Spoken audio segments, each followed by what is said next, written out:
आनंदी या मालिकेच्या आजच्या एपिसोडमध्ये आपण पाहत असतो की इकडे माई फार चिडलेले असतात.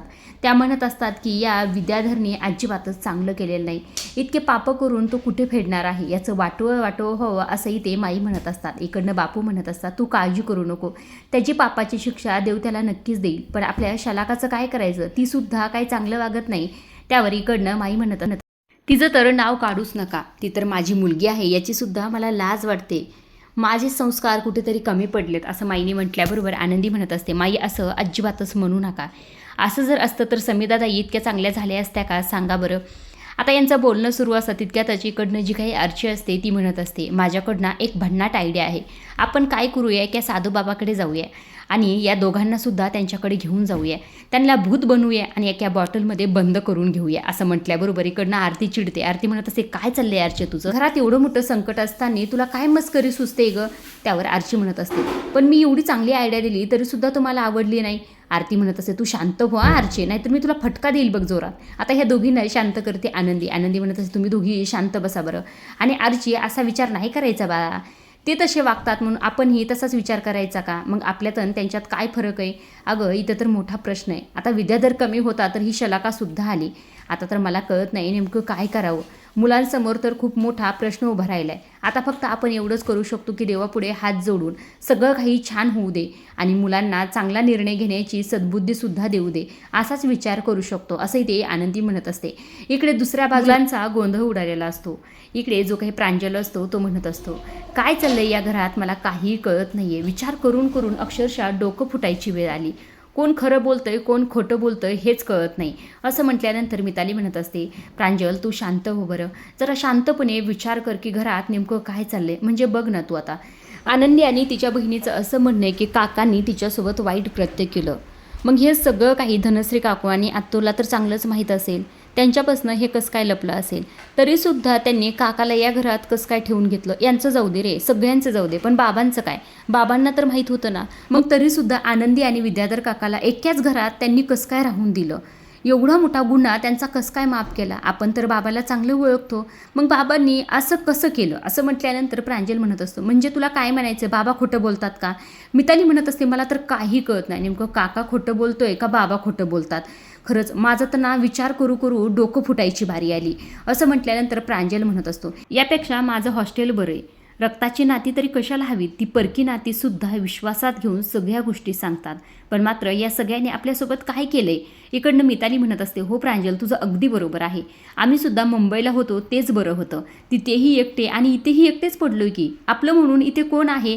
आता इकडे पृथ्वी जो असतो तो एकही शब्द बोलत नसतो, तो शांत उभा असतो. मिताली म्हणत असते काय चाललंय दादा तुझं, काय विचार करतोस, आम्ही काय म्हणतोय तुला कळतंय का. तिकडनं प्रांजलसुद्धा म्हणत काय ठरवलंस, काय विचार केलास दादा, अरे बोल की, असं शांत का उभास तू. त्यावर पृथ्वी म्हणत असतो कोण खरं बोलतोय कोण खोटं बोलतोय हे जाणून घेण्याची वेळ आता निघून गेलेली आहे. इकडनं प्रांजल म्हणत असतो म्हणजे काय म्हणतोस दादा तू. त्यावर दादा म्हणत असतो आता काय तो सक्षमक्ष लावायचा एकच मार्ग आपल्याकडे उरलेला आहे. प्रांजल तू एक काम कर, खाली जा, सगळ्यांना बोलावून घे आणि त्यांना सांग की आमचा अंतिम निर्णय झालेला आहे. असं म्हटल्याबरोबर आता मिताली आणि प्रांजलला टेन्शन आलेलं असतं. इकडनं मिताली म्हणत असते काय दादा काय अंतिम निर्णय घेतलास तू, आम्हाला तरी सांग ना. असं म्हटल्यानंतर पृथ्वी त्यांच्याकडे पाहतच राहतो. इकडे दुसऱ्या बाजूला सुद्धा युगंधर फार टेन्शनमध्ये असतो. आज जे काही झालं, जो प्रकार झाला, विद्याधरने कशा प्रकारे आरोप लावले, त्या सगळ्या गोष्टी त्याला आठवत असतात. तितक्यातच इकडनं विद्याधर आलेला असतो. आल्याबरोबर त्याला हिनवण्याचं काम करत असतो. तो म्हणत असतो दादा काय खोली शांतता पसरली ना, एखाद्या मशानासारखी. असं म्हणून त्याच्या तोंडासमोर येतो आणि त्याला म्हणत असतो काय चेहरा झाला दादा तुझा, जणू काय सगळ्या जगाचं टेन्शन तुझ्याच पाठीवर आहे, जरा तरी हाच दादा. असं म्हटल्याबरोबर युगंधर शांततेत त्याला म्हणत असतो मी गप्प बसलोय याचा अर्थ मी हातबल झाला नाही असा विचार अजिबातच तू विद्याधर करू नकोस. असं म्हटल्याबरोबर हा विद्याधर म्हणत असतो किती रे तुझा तो आत्मविश्वास, अरे तू काही करणार पण मी तुझ्या पोरांच्या डोक्यात असा काही किडा सोडलाय ना, ते तुझं तोंड काळ करणारच, त्याशिवाय गप्प बसणारच नाही. मी असा काय खेळ खेळला, त्यामुळे ते पोरं पुरते गोंधळलेले आहेत, त्यांना खरं कोण आणि खोटं कोण याचंच काही कळत नाही. असं म्हटल्यानंतर युगंधर म्हणत असतो तू कितीही खेळ खेळ रे, कितीही गेम कर, मात्र त्यांच्या नसानसात माझं रक्त भिनतंय आणि माझं रक्त कधीही खोटं बोलणार नाही, ते नेहमी सत्याचीच बाजू घेणार आणि तू काळजी करू नको, ते माझी मुलं आहेत, त्यामुळे ती माझीच बाजू घेतील आणि खरा तो न्याय करतील असंही ते युगंधरनी म्हटलेलं असतं. इकडनं विद्याधरला हसायला येत असतं. तितक्यातच इकडनं जी काही शिल्पा असते ती ते युगंधरला बोलवण्यासाठी आलेली असते. ती म्हणत असते, युगंधर, मुलं खाली तुमच्या सगळ्यांची वाट बघतात, त्यांनी त्यांचा निर्णय घेतलेला आहे असं म्हटल्याबरोबर युगंधर म्हणत असतो, बरं ठीक आहे. आता युगंधर निघताक्षणी इकडनं विद्याधर मुद्दा म्हणत असतो. तो म्हणत असतो की जा दादा जा, बघ आता तुझी मुलं नेमकं काय करतात, तुझी सत्याची बाजू घेतात का या खोट्या आणि गेम खेळणाऱ्या काकांचे पाय धरतात. तर असं म्हटल्यानंतर युगंधर म्हणत असतं, माझी मुलं कुठलाही निर्णय घेतील पण सत्य कधीच लपत नसतं, पण एकदा काय खोटं सगळ्यांसमोर आलं ना ते मुळापासून उपटून जातं असं म्हणून आता युगंधर तिथून निघून गेलेला असतो. इकडे विद्याधर स्वतःच्याच मनाशी म्हणत असतो, ह्या मुलांनी काय निर्णय घेतला असेल आता आणि काय घडणार असेल, चला आपण पण पाहूयाच असं म्हणून तो सुद्धा खाली निघालेला असतो. इकडे दुसऱ्या बाजूला सगळेजण जमा झालेले असतात, मुलंसुद्धा आलेले असतात, पण मात्र कुणीही कुणाला काहीही बोलत नसतं. इकडे जी काही आरती असते ती माईंना म्हणत असते, माई मला तर फार भीती वाटते, मुलांचे चेहरे बघा ना कसे झालेत, काय घडणार असेल आणि काय निर्णय घेणार असेल असं म्हटल्यानंतर माई म्हणत असतात, काय माहिती आणखी कुठलं नवीन वादळ येणार आहे या घरात असं म्हणून माईंनासुद्धा टेन्शन आलेलं असतं. आता सगळेजण इथे फार टेन्शनमध्ये असतात, कोणीही कुणाला एकही शब्द बोलत नसतात. तेव्हा इकडनं विद्याधर हळू शलाकाच्या कानात म्हणत असतो, शलाका काय गं, म्हणजे एकदम भयान शांतताच पसरली की काय होणार असेल नेमकं, म्हणजे ह्या पोरांनी सगळ्यांना हॉलमध्ये बोलून तर घेतलंय पण मात्र एकही शब्द बोलत नाहीत, सगळं वातावरण एकदमच गरम झाले, काय होणार असेल आणि काय निर्णय घेतला असेल या मुलांनी असं म्हटल्याबरोबर शलाका म्हणत असते, त्याचा अंदाज मला सुद्धा नाही, कळेलच आपल्याला थोड्या वेळात नेमकं काय घडणार आहे असं यांचं दोघांचं बोलणं सुरू असतं. इकडे सगळेच जण टेन्शनमध्ये असतात. तितक्यातच घरात एक वकील आलेला असतो, पृथ्वी लिंबाळकर असं म्हटल्याबरोबर पृथ्वी त्या वकिलाला आतमध्ये बोलावून घेतो. वकील येतो आणि ते पृथ्वीच्या हातात एक पेपर ठेवत असतो.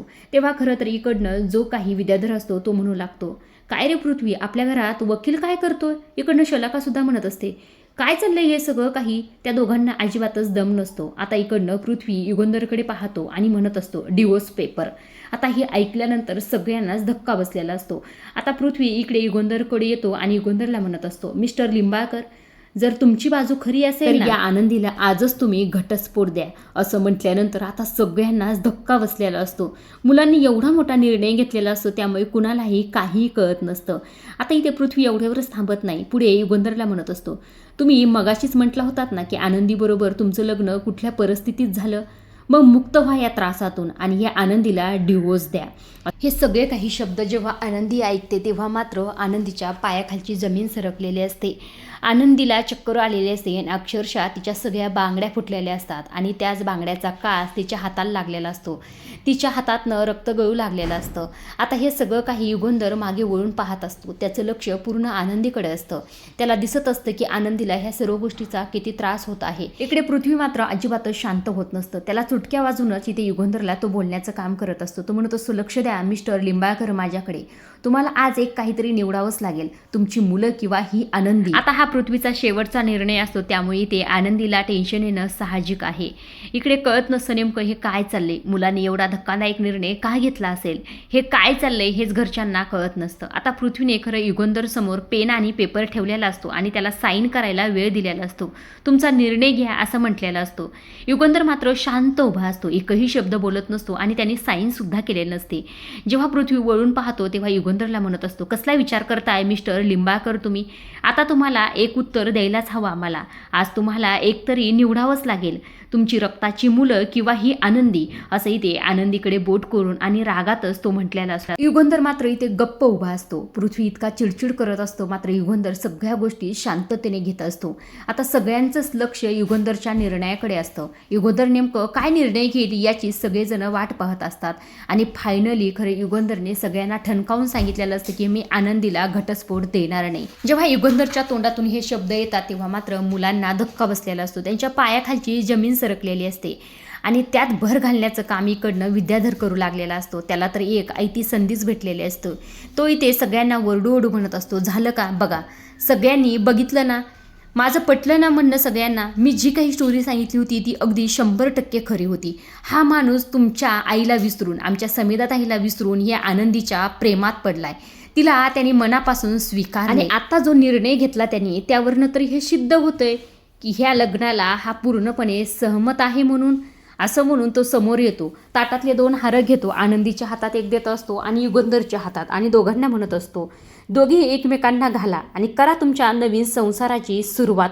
असं म्हटल्यानंतर इकडनं युगंधरचा पारा चढला. अक्षरशः विद्याधरच्या हातातलं जे काही ताट असतं त्याने जोरातच फेकून दिलेलं असतं. त्या ताटाच्या आवाजाने अख्खं घर दणदणून निघलेलं असतं. सगळेच जण हादरलेले असतात. इकडे विद्याधरच्या तर चेहऱ्याचा रंग उडालेला. घरच्यांचे सगळ्यांचे सुद्धा तोंड बंद झालेले असतात. युगंधर पृथ्वीला म्हणत असतो, मला ती आवडते किंवा मी तिच्या प्रेमात आहे म्हणून हे सगळं काही मी अजिबातच करत नाही. अरे पृथ्वी, तुला समजायला हवं ह्या सगळ्या गोष्टी. मला खरं तर ह्या सगळ्या गोष्टीचे उत्तर देण्याची काहीही गरज नाही. तुम्हाला सगळ्यांना काय समजायचं ना तर समजा. असं म्हणून युगंधर निघालेला असतो. मागणं पृथ्वी आता इथे युगंधरला थांबवतो आणि म्हणत असतो, थांबा मिस्टर लिंबाळकर, जर तुमचं प्रेम त्या आनंदीवर नाही तर तुम्ही तिला घटस्फोट का देत नाही? एवढा आव्हानाची तुम्हाला खरं तर काहीच गरज नाही. राहिला प्रश्न जबाबदारीचा. ती घेऊ नका आम्ही असं म्हणतच नाहीत. तिला काही घराच्या बाहेर काढा म्हणतोय का आम्ही? आत्ताच्या आत्ता तिला हाकलायची काहीही गरज नाही. तिला तुम्ही या घरात ठेवू शकता. असं म्हटल्याबरोबर युगंधर पृथ्वीकडे पाहतच राहतो. तेव्हा पृथ्वी म्हणत असतो, पण तुम्ही तुमची पत्नी म्हणून नाही तर या घरात तिला एक नोकर म्हणून राहून देऊ शकता. असं म्हटल्यानंतर युगंधरचा पारा चढलेला असतो. अक्षरशः युगंधरने ते पृथ्वीचं थोबाड फोडलेलं असतं. अख्खं घर हादरून निघालेलं असतं. युगंधर म्हणत असतो, तुझी हिंमत कशी झाली आनंदीला नोकर म्हणण्याची? असं म्हटल्याबरोबर इकडनं पृथ्वी म्हणत असतो, मग काय म्हणायचं तिला? काय स्थान आहे या घरात तिचं? तुमची बायको म्हणू का आमची आई म्हणू? तुमची बायको असेल एक वेळ, पण आमच्या आईचं स्थान तिला आम्ही कधीही देणार नाहीत. तुम्ही आमच्या आईची जागा तर तिला देऊन हे सिद्धच केलेलं आहे की तुमचं तिच्यावर किती प्रेम आहे आणि तिला मनापासून तुम्ही स्वीकारलेला आहे. असं इथे पृथ्वी ठणकावून सांगत असतो. पृथ्वीचं हे बोलणं ऐकून इकडे युगंधरला आणखीच राग आलेला असतो. इकडे आनंदी मात्र फार टेन्शनमध्ये असते. आनंदीला वाटत असतं हे सगळं काही फक्त माझ्यामुळे होतंय. या सगळ्या गोष्टीला कारणीभूत फक्त मीच आहे. ती स्वतःला दोषी मानत असते.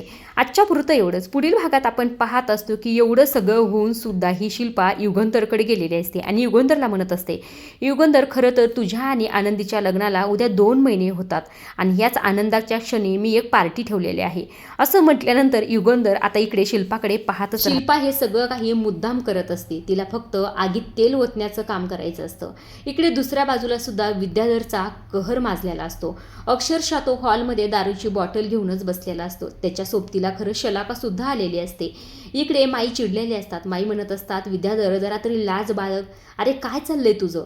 विद्याधर मात्र माईकडे अजिबातच लक्ष देत नाही. धनश्रीला म्हणत असतो, अगं धने जा आणि ते किचनमधून 2 काचेचे ग्लास घेऊन ये. असं म्हटल्याबरोबर धनश्री लगेच जाते किचनमध्ये.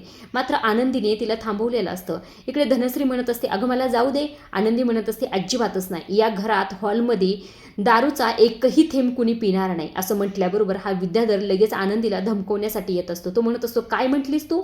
एक थेंबही पिऊन देणार नाही? तुझी एवढी हिंमत? असं म्हणून ती दारूची बॉटल आणतो आणि अक्षरशाही ते आनंदीच्या अंगावर ओतत असतो. आनंदीला तर विद्याधरने दारूने अंघोळ घातलेली असते. हे सगळं काही घरचे पाहत असतात तेव्हा मात्र त्यांना धक्का बसलेला असतो. हा विद्याधर आता अति करत आहे. त्याच्या सोबतीला शलाका सुद्धा असते. आता हे सगळं काही कोण आणि कसं थांबवतंय हे पाहण्यासारखंच आहे. आजच्या पुरतं एवढंच. अशा डेली मालिकेचे अपडेट, नवीन प्रोमो जर जाणून घ्यायचे असतील तर चॅनलला जरूर सबस्क्राईब करा. तोपर्यंत पाहत राहा आनंद.